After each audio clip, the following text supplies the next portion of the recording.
Today on this episode of The Crossover, we will be discussing saving Damar Hamlin with NFL neurotrauma consultant and professor of emergency medicine at the University of Cincinnati, Dr. Bill Knight. Learn the details about what transpired on the Monday Night Football field as doctors heroically worked to keep Damar Hamlin alive. Much more on this episode of The Crossover. Hey, good morning, everyone. Going to be talking with my friend and colleague, Dr.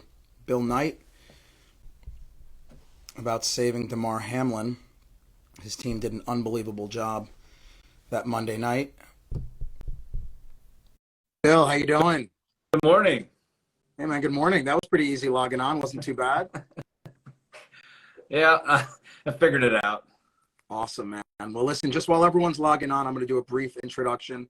We have the pleasure of speaking with my friend and colleague today, Dr. Bill Knight. He is NFL neurotrauma consultant for the Cincinnati Bengals. His team was on the field that day, January 2nd, when Buffalo Bills safety Damar Hamlin collapsed after making a tackle and suffered a cardiac arrest. Needless to say, his team was critically involved in the amazing effort to save Damar's life. As background, Bill is a professor of emergency medicine and neurosurgery at the University of Cincinnati. He is fellowship trained in neurointensive care and has been with the University of Cincinnati since 2009 and a member of their stroke team since 2007. He is the medical director for the emergency department in the neuro ICU, and he also works as a flight physician for the University of Cincinnati Health, Air Care, and Mobile Care. And here today to really bring light to his team and the amazing work they did when they saved Damar Hamlin. So, Bill, so pumped to talk to you today and really get into it. Thanks. Glad to be here. So, take us through your thoughts from that event, your team's thoughts, emotions, actions as this transpired on Monday Night Football. Sure. As you note, this was a kind of an incredible team event. And I think that's the bit that I think people like is that events like this or saves like this don't happen without a great team in place. And so one of the bits for those of you who don't know is the NFL is incredibly prepared with a number of healthcare providers, paramedics, respiratory therapists, physicians. They're all on this scene or on a field at one time. And all of that kind of came to a head at one point where in Cincinnati, we had a number of physicians. And our team ranges from emergency physicians, neurology, neurosurgery, and then obviously the team medical staffs that are orthopedic surgery, primary care, sports medicine, et cetera. And so when this event happened, we happened to have 5 emergency physicians that were on the field in various roles, serving as the concussion consultants, as the airway physician, as the emergency physician dedicated to the visiting team. We had one of our neurology colleagues up in the booth serving as a concussion expert, for lack of a better term. And then one of my partners is a emergency physician with the Cincinnati Bengals as their one of their team physicians. And so when all of this happened, you can see this. And interestingly, I was not on the field that night. I was scheduled to be, but I was actually on vacation, flying home from vacation, watching the game as many people were on the plane live. And so what were the emotions? I can tell you, speaking to my team, debriefing it, and as well as mine, I was watching it live. And I've known a bit about the NFL for a number of years, and usually a player goes down and there's an injury, and the team takes care of it. But once they cut to commercial quickly and then cut to commercial a second time very quickly, I knew that something was not right. I didn't quite know what yet or the severity. Obviously, this has never happened before like this, but quickly got word from our team that this was serious. And they didn't really have time talking to them to process that severity. This is like when you take an emergent case to the operating room, when we have something that comes into the ED, you snap into your training, your planning, your preparation. And that's exactly what they did, is right in on it, processing and then managing. They didn't really have time to think. That decompression, those emotions happened in the 24 to 48 hours, even the weeks afterwards, to really digest and comprehend what had just happened. What did your team of doctors say? I've been on the field before, just like you have. And like you said, multiple injuries a game, obviously serious, but never an emergency. When did they realize that this was a life and death situation as opposed to, a torn ACL? Immediately. And this is all kudos and credit to the Buffalo Bills medical staff. And that was one of the first questions I asked my partner, who is on the field, the one designated as a resuscitation leader by the clubs as part of, that emergency action plan. The NFL is incredibly well prepared. The teams are well prepared. The stadiums are well prepared for this, even though it never happens. We drill for this. We prepare for this. And so, players go down, and if you ever watch a game, usually one or two of the medical staff goes out immediately for anybody who's gone down, largely for this. The majority of them are orthopedic injuries, obviously. The focus on head injury has also led to immediate attention of these players. And so when Mr. Hamlin went down, the Buffalo Bills medical staff, there were at least one of their trainers, if not the trainer and the physician, and it happened right in front of them. And so they went out, and it was readily apparent immediately that this was not a run-of-the-mill injury, whatever that may be, head injury, orthopedic, or the whatnot. And then kudos to them for really just immediately standing up and putting out the all call for everybody to come and help. And that's exactly it. When I asked my partners on the Bengals sideline, how did you know to go out there? Because players do go down periodically, and many of them get up and are fine. And how did you know to get out there so quickly? Because we had our resuscitation team at his side within a minute. And that's not normal, right? You don't see that degree of mobilization happen, even in players that do have maybe severe orthopedic injuries or even head injuries. You don't see that response within a minute, and that was kudos to the Bills team for recognizing right away that this was not normal and mobilizing that, really putting the emergency action plan into place. Give our audience that maybe not medically trained the background. How time sensitive was Damar's care, and how do you avoid panic, right? Like, you go out there, you realize someone doesn't have a pulse and they're not breathing, right? Immediately panic sets in. How time sensitive was it, and how important is it, or was it, for your team to not panic? Incredibly time sensitive and incredibly important to not panic. And I think that what a lot of people are hopefully starting to recognize in twofold with both cardiac arrest is the importance of immediate bystander CPR, and that importance of not panicking. And so you need hands on chest immediately, as best you can. You have a matter of minutes before the brain, as you and I are probably a little biased, the most important organ, right? And is absolutely incredibly, no doubt about that, sensitive to lack of blood flow and oxygen in the matter of minutes. And, we certainly see people who have been down for 20, 25, 30 minutes who have good neurologic outcomes, again, with good CPR and brain perfusion. But there are other people who may only go 5 minutes and have devastating outcomes. And so it is important to get some semblance of blood flow, get that heart restarted, or at least temporize it with CPR until you can get the heart restarted by immediate CPR. And then that mode about not panicking,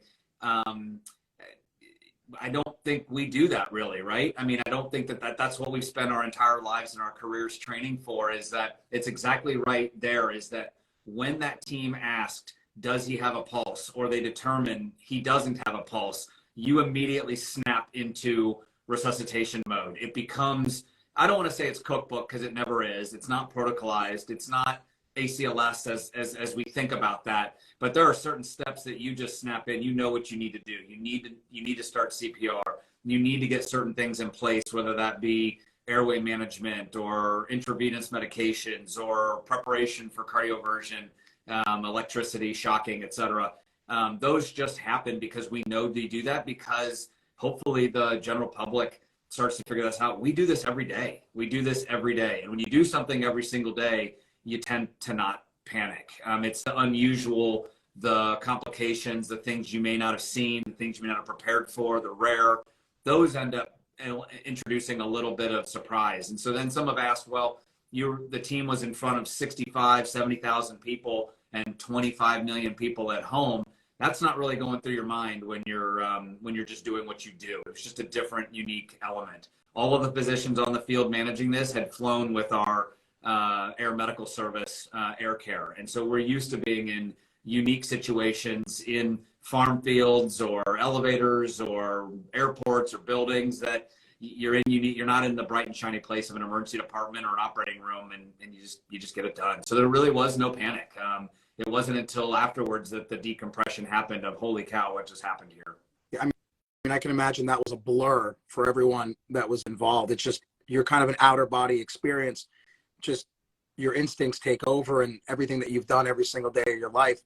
You know, many people would wonder, how difficult is it to do CPR on a fully padded, helmeted NFL player when time is so sensitive? Do you have to cut the face mask? Do you take off the shoulder pads? How does that work? Yes, and there are protocols all with that. And in fact, that is one of the elements. You really can't do CPR on a padded player. The helmet is interesting, is that there's different ways and different thoughts and approaches to that. The number one thing that has to happen is you have to have access to the face. And so the face mask comes off, and that's one of the first things that a team has a designated athletic trainer with appropriate equipment. And these helmets are all designed anymore for either easy pop off or screw. Most of them are pop off attachments. And that's the first thing that happens, is that face mask comes off.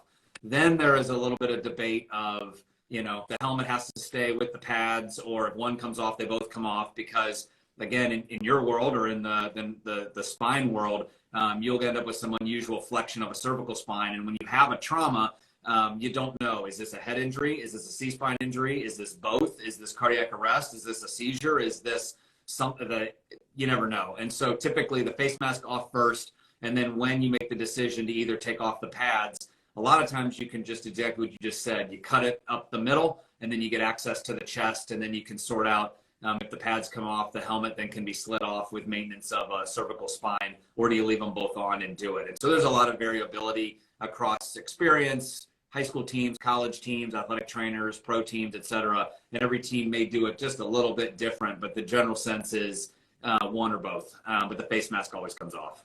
Yeah, I mean, again, you're kind of painting this picture where time is uber important, and you're trying to ventilate, but you're getting the face mask off. You're trying to do chest compressions, getting off the pads. Just an amazing amount of teamwork going on. And then you commented that the goal is to hands on the chest, do CPR until you can regain rhythm. Explain the importance of defibrillation for Damar. So in general, I think for really, you know, anybody under cardiac arrest, the number one thing to try to determine is what rhythm are they in. And we think we can figure that out as physicians, right? I mean, we're all well trained to feel a pulse, but in those kinds of emergencies, a lot of it is, you know what, just put the pads on and let that machine kind of show you and determine what that rhythm is. If they have an organized rhythm, the kind where you can feel your pulse, that's your heart beating in an organized fashion. Those that don't have that organized fashion, whether it's we call it, you know, ventricular fibrillation or tachycardia, or one of these more ventricularly based rhythms, your heart is not really beating. It's quivering, it's going way too fast, whatever the case may be. And the way to get that back, it's not medications, it's electricity. It's to defibrillate them and shock them. And what CPR does is it buys you that time. And like you said, there's a lot of elements to it. It's airway management, it's oxygenation and ventilation. More, I think, on our end in the hospital any day for the public maybe listening to this that doesn't have medical training. CPR, CPR, CPR. Don't worry about the airway. Don't worry about the breathing. Just hands on the chest doing high quality, effective CPR. And what that does is buys you time until you can get, at least again, out in the grocery store, the church, the mall, whatever, a defibrillator. And that's your AED that you hear about. And those analyze that rhythm. We obviously have the training to have that where we analyze the rhythm or interpret it and then determine if somebody needs cardioverted, shocked, defibrillated, whatever the term may be. And that's how you're going to get that heart restarted. And again, it's all one big time critical movement that you're working in sequence to get that to go quickly. And it all happens over the course of minutes in a well-run, seamless cardiac arrest. That's what your paramedics are doing when they roll up on a scene. That's what happens on any, you know, people in the emergency department, on the floor, wherever patients have cardiac arrest, that's what happens.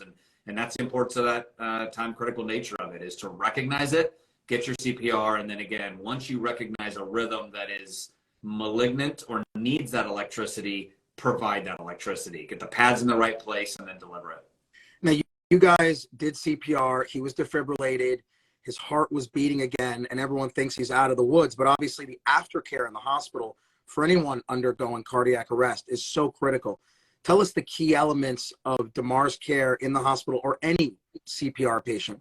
What are you looking for? What are the next steps? Yeah, I think easier certainly to speak broadly. I do want to respect Damar's privacy to some degree of what's been kind of announced publicly and what is still his privacy. But in general, for a cardiac arrest patient, the brain and all the organs, really all the organs are now are all stunned.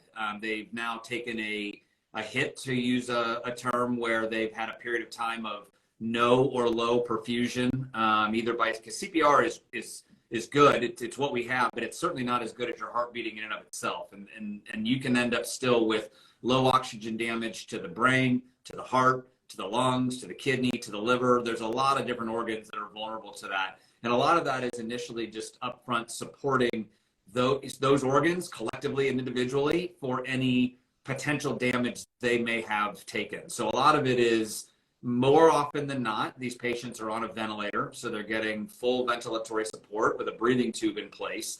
And a lot of it is in the first, usually 24 to 72 hours, there is the brain support. And then there's still some emerging, I don't want to call it controversy, but questions about the best way to support suspected brain injury for those that may be comatose immediately after a cardiac arrest. It is largely accepted that temperature management is a key piece to that. Whether or not they are taken truly cold to 33 degrees or kept normal at a 36, kind of a mild coldness, 36 degrees centigrade is what we're talking about, not Fahrenheit. And most academic centers, and certainly a lot of hospitals, community and otherwise, do this. And so it is doing a very, very aggressive controlled temperature management, monitoring for seizures, to really give that brain a chance to come back online. I think of it a lot as the Control-Alt-Delete of the brain. Is it takes a hit, it needs to reset and then come back online if it's going to come back online, and temperature management is a piece of that. What would you say, in your opinion, is the number one reason why Damar Hamlin is alive and doing so well? I think it's twofold, and I think that the care that he got can be broken into to two pieces. One is the immediate on-field response. This is, if you want to translate this, people can say, well, the NFL has these resources, and there's no question. There is, we have 2 ambulances at every game. We have 5 paramedics. There are, at times, at least in Cincinnati, there are up to 5 emergency physicians on the sideline. Most stadiums have a minimum 1 as well, an airway physician, often either anesthesia or emergency medicine. So people who are trained and know how to run cardiac arrest. So that doesn't always exist out at a high school level, certainly more and more college levels, but it's the idea that you got to recognize up front and you presume that cardiac is going to be the etiology. Most everything else can wait, right? Even in our worlds of the brain, you can give it a minute or two for the things that we're talking about, whether that be trauma, to some degree cervical, it's doing your ABCs. In this case, maybe your CABs, cardiac, airway, breathing. Determine that they do or do not have a pulse, what that rhythm may be. So first and foremost is that immediate on-field response. Number one, by the Buffalo Bills training staff. I cannot give them enough credit, not only for recognition, but the collaboration through this and the partnership in managing and running this. And then how that cardiac arrest was managed and run on the field. He would not be alive if it wasn't for that. The second piece then is good critical care, and just attention to what is good critical care. It's just that don't overdo, don't overtreat. He was treated as every other patient in the hospital, which is, I think, the care that everybody would want for their loved one, of just good support, critical care, and those 2 elements. He had really those 2 injuries, the original cardiac arrest and then the downstream sequelae that needed to be supported and managed. So those 2 elements, I think. What was his final diagnosis, and how rare of an event is that? I can answer the first one and probably not the second one, because that is still determined, and I'm going to defer that to him and his medical team, in that he is undergoing a fair amount of evaluation and testing, and will get that ongoing. But obviously it's rare, and it's rare just speaking to the fact that we've never seen anything like this, and that this has not happened in the NFL. Now, certainly there have been on-field sports cardiac arrests in the Premier League. The NHL has experienced this. We've even seen there was an umpire that sustained a cardiac arrest at a Major League Baseball game in Cincinnati about 15 years ago. The cardiac arrests do happen in sports. Why and how? Each player is individualized, everything from underlying medical conditions that are undiagnosed to traumatic etiologies. And speaking to the exact etiology of Damar's, I'm not going to comment on that. And to be quite frank, I don't know. And so a lot of that is going to be individualized. But I don't really think in our element in both emergency medicine, critical care, and that initial bit is it probably didn't matter as much because that initial on-field resuscitation is going to be the same regardless of the etiology. Now, is there any, so you're basically saying there's no way to prevent these in sports. These are going to happen rarely, but you're going to have cardiac events in major sports at one time or another. And so is there anything in your opinion that the NFL could have done better or differently or learn from this experience and potentially grow?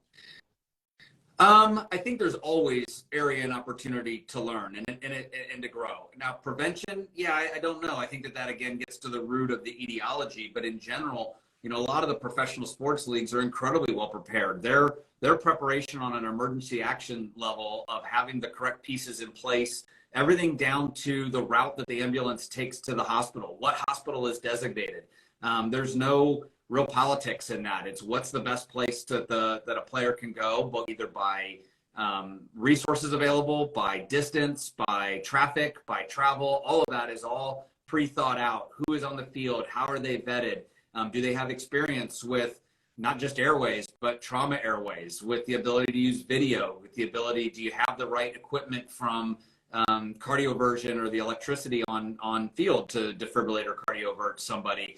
And so from a preparation, all the leagues, and this trickles down even to college and even many high schools, which is where I think we have a lot of room to go, is to get that access to all the sports, if we want to speak to sports specifically.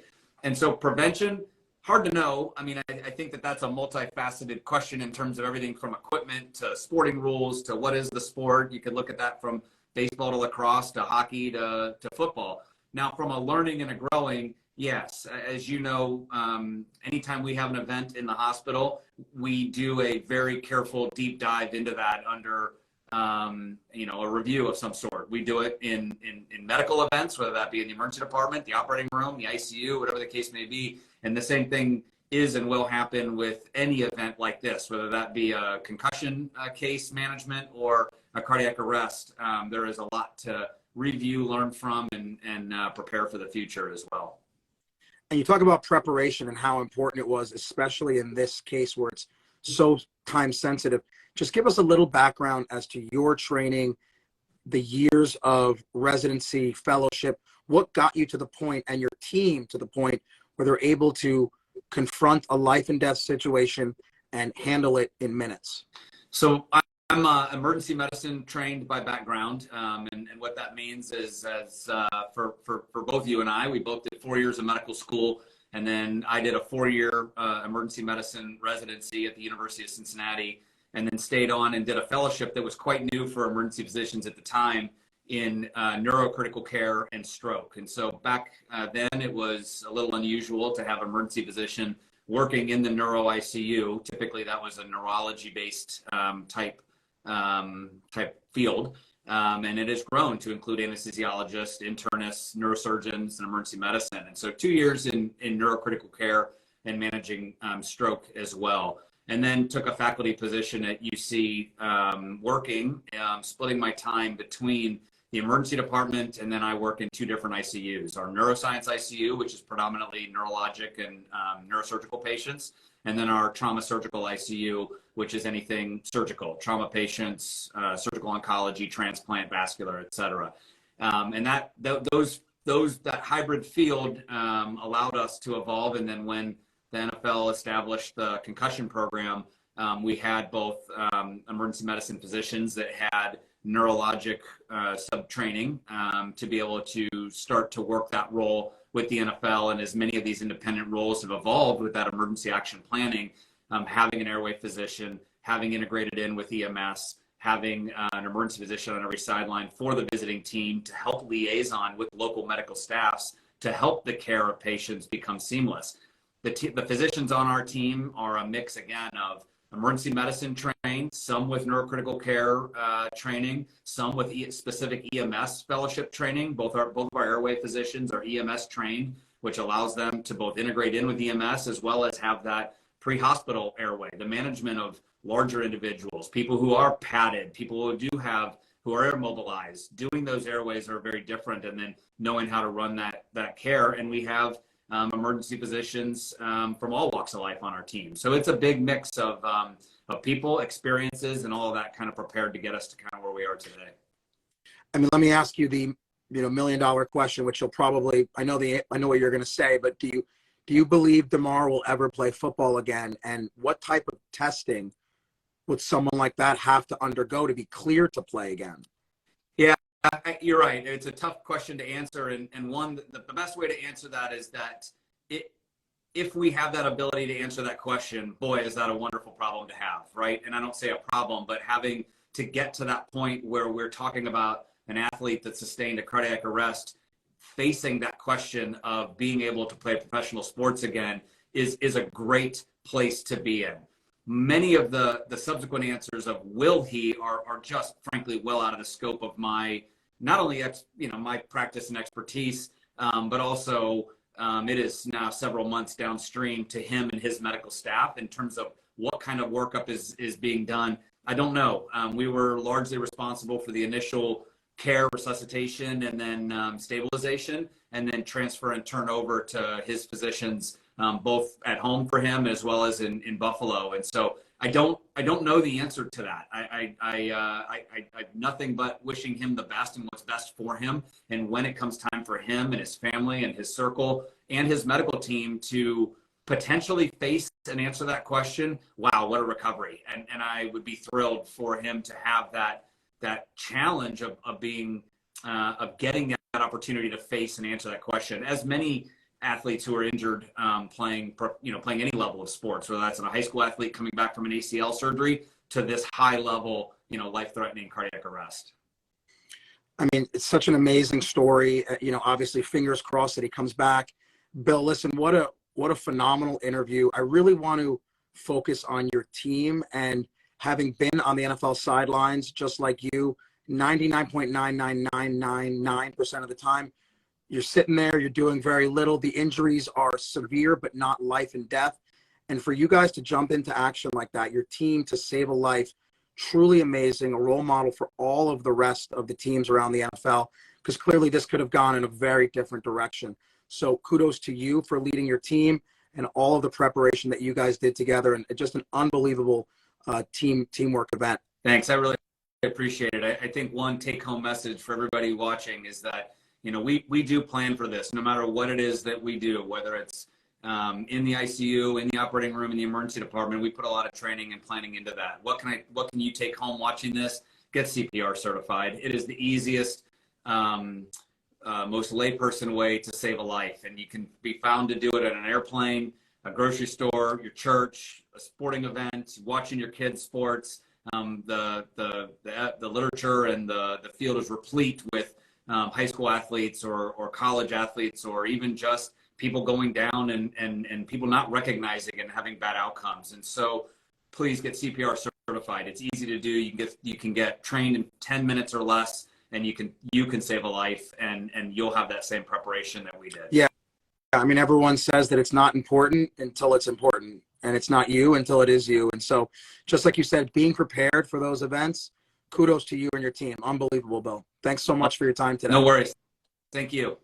All right, man. Take care. Talk to you later.